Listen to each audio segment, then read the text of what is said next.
क्या आपको पता है मसाने की कमज़ोरी एक दिन में नहीं होती।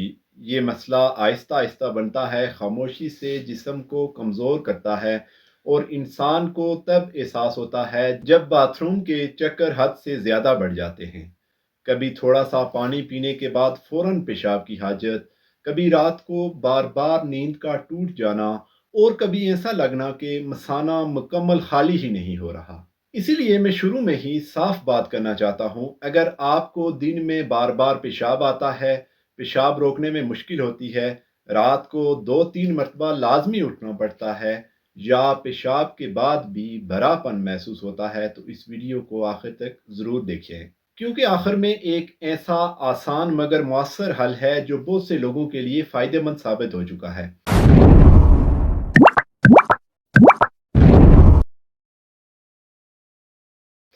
सबसे पहले असल मसला समझ लेते हैं कि मसाने की कमज़ोरी आखिर होती क्या है। हमारा मसाना एक पट्ठू से बना हुआ कुदरती ज़ख़ीरा है जो पेशाब को महफूज रखता है। जब ये पट्ठे मजबूत हों तो इंसान पेशाब को आराम से रोक लेता है और मुनासिब वक्त पर खारिज करता है। लेकिन जब इन्हीं पट्ठों में कमज़ोरी आ जाए, आसाब सही सिग्नल ना दें या मसाने पर कंट्रोल मुतासर हो जाए तो पेशाब बार बार आने लगता है। बाज़ औक़ात पेशाब की मिक़दार कम होती है मगर हाजत शदीद होती है और बाज़ औक़ात छींटों की सूरत में पेशाब खारिज होने लगता है। यही कैफियत मसाने की कमज़ोरी कहलाती है। ये मसला अचानक नहीं बनता बल्कि इसके पीछे कई वजूहात होती हैं। ज़्यादा चाय, कॉफ़ी या कोल्ड ड्रिंक्स का इस्तेमाल, शुगर, प्रोस्टेट के मसाइल, बार बार पेशाब रोकने की आदत, ज़हनी दबाव, आसाबी कमज़ोरी, ज़्यादा सर्दी में रहना या बढ़ती हुई उम्र, ये सब अवामिल आहिस्ता आहिस्ता मसाने और इसके आसाब को कमज़ोर कर देते हैं। ख़वातीन में ज़चगी के बाद और मर्दों में 50 साल के बाद ये मसला ज़्यादा देखा जाता है। शुरू में लोग इसे मामूली समझकर नज़रअंदाज करते हैं, मगर वक्त के साथ यही कमज़ोरी नींद की खराबी, चिड़चिड़ापन, ज़हनी परेशानी की वजह बन जाती है। एक अहम बात यह भी समझने वाली है कि बार बार पेशाब आना हर बार इन्फेक्शन नहीं होता। अक्सर मरीजों की रिपोर्ट नॉर्मल आती है मगर फिर भी पेशाब की हाजत बार बार महसूस होती है। इसकी वजह यह होती है कि मसाने को कंट्रोल करने वाली नसें कमज़ोर हो जाती हैं और दिमाग और मसाने के दरमियान राब्ता मुतासर हो जाता है।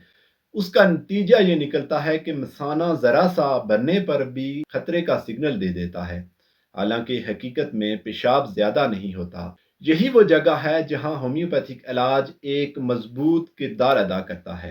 होम्योपैथी का मकसद सिर्फ पेशाब को कम करना नहीं बल्कि मसाने और इसके आसाब को अंदर से मजबूत करना होता है। दुरुस्त दवा और दुरुस्त तसलसल के साथ इलाज किया जाए तो मसाने का कंट्रोल आहिस्ता आहिस्ता बहाल हो जाता है। मसाने की कमजोरी में एक अहम दवा कास्टिकम मानी जाती है। ये दवा खास तौर पर इन अफराद के लिए मुफीद होती है जिन्हें पेशाब रोकने में मुश्किल हो, खांसते या हंसते वक्त पेशाब निकल जाए या जिन्हें लगता हो कि मसाने पर गिरफ्त कमजोर हो चुकी है। ये दवा आसाबी कमजोरी को निशाना बनाकर मसाने के पट्ठों को ताकत देती है। दूसरी अहम दवा काली फास है जो आसाब की गजा कहलाती है। अगर बार बार पेशाब के साथ जिस्मानी कमजोरी, ज़हनी थकन, बेचैनी या चिड़चिड़ापन हो तो ये दवा बहुत फ़ायदा देती है और दिमाग और मसाने के दरमियान राब्ता बेहतर बनाती है। इसी तरह इक्विजिटम इन मरीजों के लिए मुफीद है जिन्हें पेशाब के बाद भी मसाने के बरे होने का एहसास रहता है या जिन्हें बार बार थोड़ी थोड़ी मिकदार में पेशाब आता है। ये दवा मसाने की झिल्ली को मजबूत करती है और गैर ज़रूरी हाजत को कम करती है। मैं वाज़ेह कर दूं कि होम्योपैथिक इलाज वक्ती दबाव नहीं डालता बल्कि मुस्तकिल बेहतरी की तरफ ले जाता है, लेकिन शर्त यह है कि इलाज सब्र और तसलसल से किया जाए। अब आखिर में एक आसान सा घरेलू तरीका बताता हूँ जो इलाज के असर को मज़ीद बेहतर बना सकता है। सोने से 1 घंटा पहले पानी पीने की मिकदार कम कर दें। दिन में एक मर्तबा पेट के निचले हिस्से और कमर के निचले हिस्से पर हल्के हाथ से तिल के तेल की मालिश करें। ये अमल खून की रवानी बेहतर करता है और मसाने के आसाब को सुकून देता है। ये कोई फौरी मुआवजा नहीं मगर मुस्तकिल करने से फ़र्क ज़रूर महसूस होता है। اب میں آپ سے ایک سادہ سا سوال کرنا چاہتا ہوں۔